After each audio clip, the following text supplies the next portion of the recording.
Halo Solo Truster. Indonesia tengah menghadapi gelombang ketiga kasus COVID-19 terlebih masuknya varian Omikron.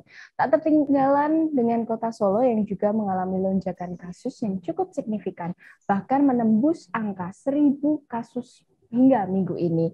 Lalu bagaimanakah penanganan COVID-19 di Solo tahun ini berkaca pada pengalaman saat menangani gelombang kasus varian Delta pada bulan Juli hingga Agustus tahun lalu? Hot Topics kali ini telah bersama pengamat kesehatan Dr. Tonang Dwi Aridiando. Halo dokter, selamat siang. Selamat siang. Dok, kita berbicara mengenai lonjakan kasus COVID-19 di Indonesia ini terjadi sangat cepat, implikasinya pun sangat cepat. Dari bulan Desember hingga Februari ini pun juga laju penyebarannya pun cukup cepat. Sebenarnya apa sih dok yang mempengaruhi ini? Apakah karena varian Omikron kah atau karena kepatuhan masyarakat terhadap protokol kesehatan yang menurun? Jadi memang ada ceritanya, Mbak Yeni, maaf tadi salah, Jadi memang sebetulnya semua tetap virus COVID. Virus itu punya kemampuan dan kecenderungan untuk melakukan mutasi karena memang dia labil. Ketika melalui mutasi itu sebagian akan mati, sebagian tidak berpengaruh apa-apa, sebagian kecil saja yang dia akan membuat virus ini lebih mampu untuk bertahan hidup. Nah, untuk bertahan hidup itulah dia akan memiliki upaya yang berhasil bertahan itu adalah yang memang bisa cepat menular. Karena kalau dia tidak cepat menular, maka dia akan segera habis. Kan virus itu dia kan mati kalau tidak dalam sel tubuh manusia, kan begitu. Nah, itu faktor pertama. Faktor kedua adalah karena memang kita selalu ada saat-saatnya di mana kita ini banyak kerumunan, banyak mobilitas, ya akhirnya akan membawa virus ini menyebar. Nah, ketiga, memang kita sudah melakukan juga upaya dengan melakukan vaksinasi. Ada vaksinasi membuat banyak orang itu sudah punya antibodi. Nah, kalau orang punya antibodi, berarti virusnya harus mampu untuk menembus antibodi itu. Yang tidak mampu, ya dia mati. Ini sebetulnya yang terjadi, virus itu berusaha terus mutasi, ketemu antibodi dia kalah, sudah. Mutasi lagi, ketemu antibodi kalah lagi, terus begitu. Lama-lama dia berhasil ketemu suatu mutasi yang kebetulan ya masih mampu menerobos, begitu kan? Akhirnya menyebar. Itu terjadi saat ini. Mengapa semakin lama mutasi semakin membuat virus cepat menyebar? Karena tadi itu upaya dia untuk mampu bertahan hidup. Hanya kita bersyukurnya secara ilmiah semakin mutasi membuat virus semakin mudah menyebar, maka cenderung cenderung efeknya terhadap kerusakan tubuh ya itu menurun. Ini saya luruskan dulu. Jadi kalau menular itu namanya infeksius. Kalau kerusakan tubuh itu namanya keganasan. Kita sering salah kaprah. Mestinya kita menyebut bahwa mutasi virus itu membentuk varian baru yang lebih infeksius, artinya lebih mudah untuk menyebar. Tetapi kita berharap keganasannya atau daya rusaknya itu yang menurun. Nah, itu yang terjadi saat ini. Maka dengan cepat virus ini meningkat pesat saat ini COVID dengan varian baru ini dibanding Omikron pun sudah terjadi sekarang sudah melampaui. Sama-sama pada hari ke-37 untuk Jakarta ya, dan untuk Indonesia pada hari ke-40 kemarin sudah mampu melewati memotong kurva Delta, sudah lebih cepat penyebaran daripada Delta. Hanya dari segi angka kematian itu untuk Omikron ini signifikan lebih rendah daripada waktu Delta. Ya, begitu kondisi hari ini seperti itu. Berarti artinya semakin banyak mutasi ini kekuatan virus untuk menyerang atau infeksius terhadap tubuh manusia ini semakin menurun, dok? Secara alami kan begini, virus itu kan punya satu kemampuan misalnya 100% gitu ya. Di awal dulu misalnya katakanlah ini mudahnya kita membayangkan ya 50-50 lah. 50% kemampuan itu untuk bisa menular, 50% lagi adalah kemampuan untuk menimbulkan kerusakan atau keganasan. Nah, ketika tubuh orang itu sudah mulai punya antibodi, orang pakai prokes, maka dia perlu meningkatkan kemampuannya untuk bisa menerobos. Maka yang 50% untuk menular tadi menjadi dipicu tinggi, dipacu lebih tinggi. Nah, secara alamiah memang akhirnya konsekuensinya memang secara keganasan dia akan menurun. Itulah memang secara alamiah seperti ini. Walaupun juga ada memang kejadian langka ya bahwa semakin cepat menular dan semakin ganas juga ada, tapi itu jarang terjadi. Yang terjadi adalah karena untuk meningkatkan kemampuannya bertahan hidup, dia lebih infeksius, tetapi konsekuensinya untuk dalam hal keganasan dia cenderung untuk menurun. Demikian. Pak Dokter, ini kan vaksinasi juga sekarang sudah sering digencarkan, bahkan banyak yang sudah mendapatkan vaksinasi dosis lengkap, bahkan ada yang sudah mendapatkan booster. Tetapi kita melihat bahwa angka COVID-19 ini masih cukup tinggi. Sebenarnya pengaruhnya pun akan dari antibodi manusia juga akan berpengaruhkah dalam melawan COVID-19 ini, Dok? Ya, saya jelaskan lebih sedikit biar akhirnya lebih mudah kita pahami. Virus COVID itu masuk melalui saluran nafas, utuh virusnya. Maka tubuh membentuk suatu kemampuan antibodi itu tidak hanya di paru-paru, tetapi juga ada di saluran nafas. Bedanya kalau kita memberikan vaksinasi, vaksinasi itu diberikan melalui otot di lengan, sehingga yang tinggi, kuat itu antibodi di paru-paru, tetapi antibodi di saluran nafas setelah vaksinasi itu memang relatif rendah. Ini yang menyebabkan orang setelah divaksinasi memang masih ada risiko untuk bisa terinfeksi lagi. Maka tetap dianjurkan untuk melakukan prokes kesehatan. Tapi coba kita lihat dengan lebih cermat, ya. Misalkan pada hari ini sampai kemarin sore misalnya, itu jumlah total kasus yang terjadi COVID sejak 1 Januari sampai dengan kemarin itu sekitar ya sebut mudahlah 350.000 lah, begitu. Sementara yang sudah divaksin lengkap itu sampai kemarin sore adalah 134 juta yang vaksin lengkap. Kalau yang minimal 1 dosis itu total sudah 187 hampir 188. Artinya apa? Kita punya 350.000 kasus. Katakanlah misalnya itu anggap aja kenyataannya 10 kali lipat misalkan, jadi kan 3,5 juta. 3,5 juta orang kena infeksi. Katakanlah di antara 188 juta orang sudah divaksin. Lah kita ini kadang-kadang terpaku hanya melihat pada yang 3,5 juta itu. Seolah-olah wah divaksin nggak ada gunanya, tetap kena lagi. Tapi tolong kita lihat sebaliknya. Ada berarti 180 juta lebih orang sudah divaksin dan bisa selamat tidak terinfeksi. Nah ini yang betul kita lihat seperti itu cara kita melihatnya. Artinya yang tetap terpaksa kena lagi segera kita tangani sebaik-baiknya. Semoga walaupun dia kena infeksi, tetapi karena paru-parunya antibodi kuat, semoga gejalanya tidak berat. Ya, sementara yang lebih banyak lagi adalah orang yang sudah tervaksinasi dan bisa tercegah dari infeksi. Itu yang kita syukuri.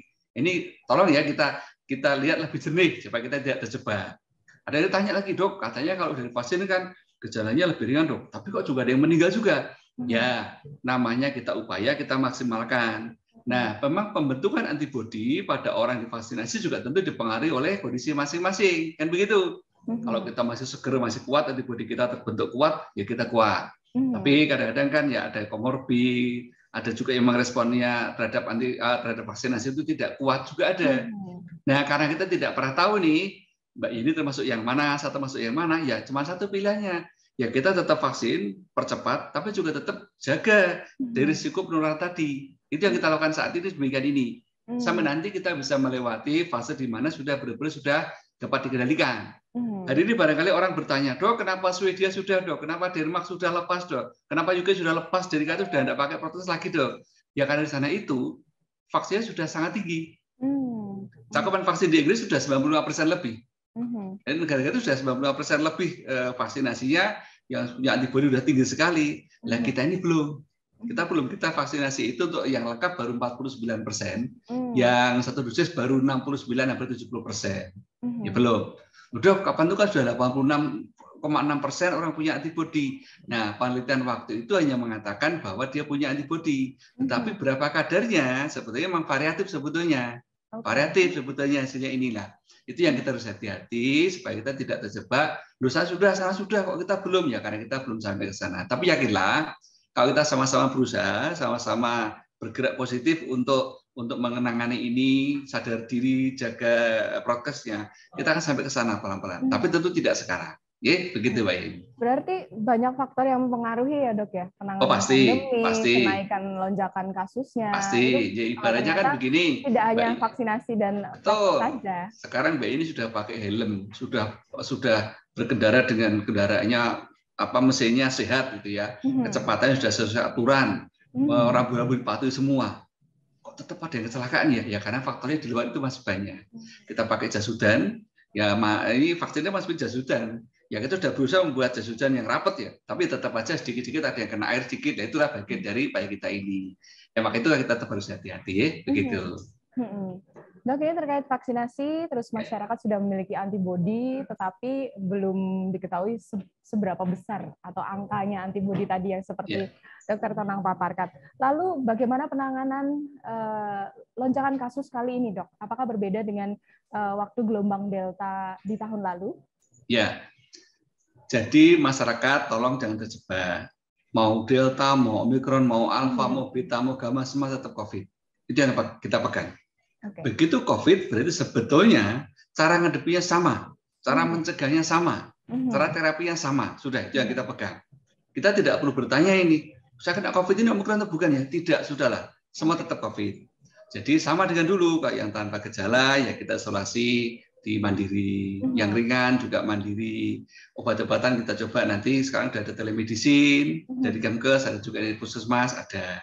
Kalau emang itu sedang, kebetulan juga punya komorbid, ya kita pertimbangkan ke rumah sakit. Kalau yang itu berat apalagi tentu di rumah sakit. Tetap sama, cara kita menanganinya sama. Nah, yang kita harapkan adalah karena dulu waktu Delta kita itu cakupan vaksinasi baru 5% secara nasional. Kalau Jakarta sekitar 11 lebih sedikit persen. Nah, kita seperti itu kondisinya. Sekarang ini dengan Omikron ini kita berharap kita lebih mampu mengatasi. Ya tadi itu misalnya bahwa angka kematian di Delta dan sekarang alhamdulillah sampai hari ini ya semoga tidak memburuk, yaitu terjaga rendah dibanding Delta, jauh di bawahnya. Semoga tidak bertambah. Ya, Dok, ya? Artinya memang seperti harapan kita, vaksinasi membantu kita untuk kalaupun tidak bisa mencegah infeksi sekalipun, tetapi gejalanya bisa kita harapkan lebih ringan. Terbukti memang angka keterisian rumah sakit itu lebih rendah daripada waktu kita Delta dulu. Waktu Delta kan kita sampai antri, sampai nyari kamar susah gitu ya. Sampai hari ini kita belum sampai ke sana, dan semoga nanti bisa melewati gelombang Omikron ini dengan tidak perlu seperti waktu Delta di bulan Juli. Nah, kondisilah yang kita harapkan masyarakat memahami sekali lagi ini COVID, sudah tidak usah tanya ini Omikron atau bukan. Caranya sama, mencegahnya sama, terapinya sama. Itu yang kita sampaikan. Ya, demikian. Berarti artinya dari tenaga medis, rumah sakit, dan sejumlah instansi yang terkait ini sudah lebih siap dalam menghadapi gelombang ketiga ini, Dok? Kita mengambil pelajaran dari pengalaman buruk waktu Delta.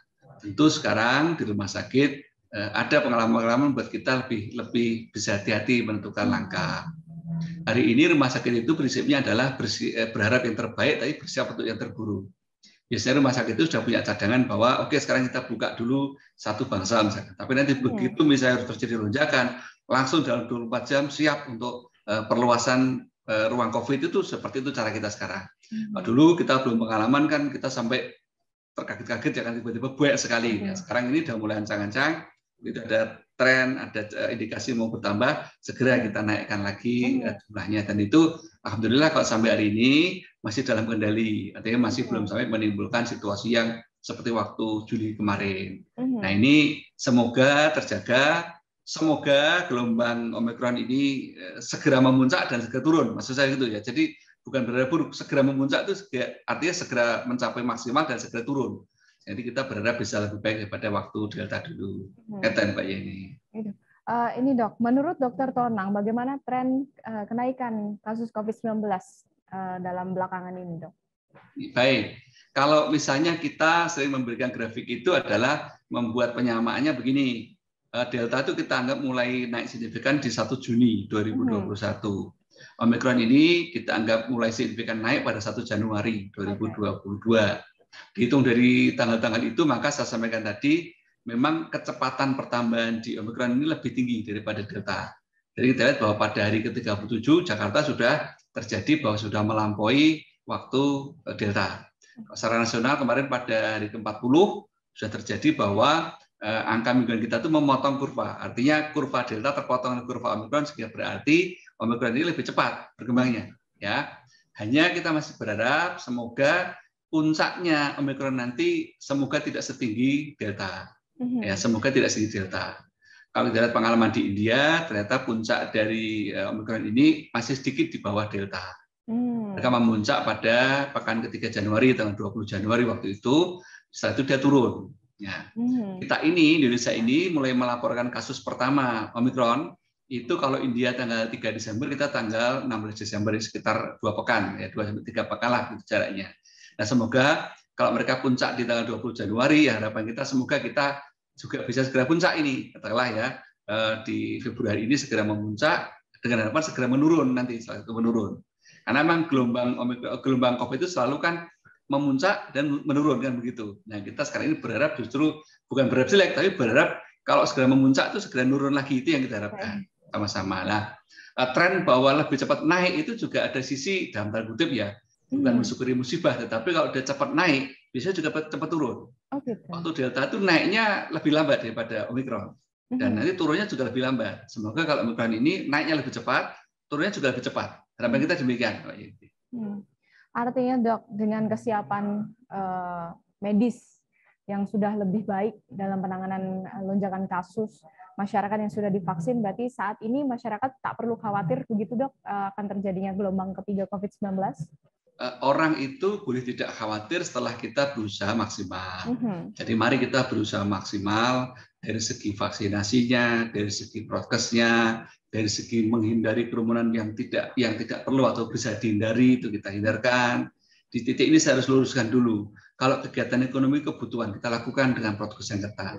Tapi kegiatan-kegiatan sosial yang bisa kita kurangi, bisa kita hindari.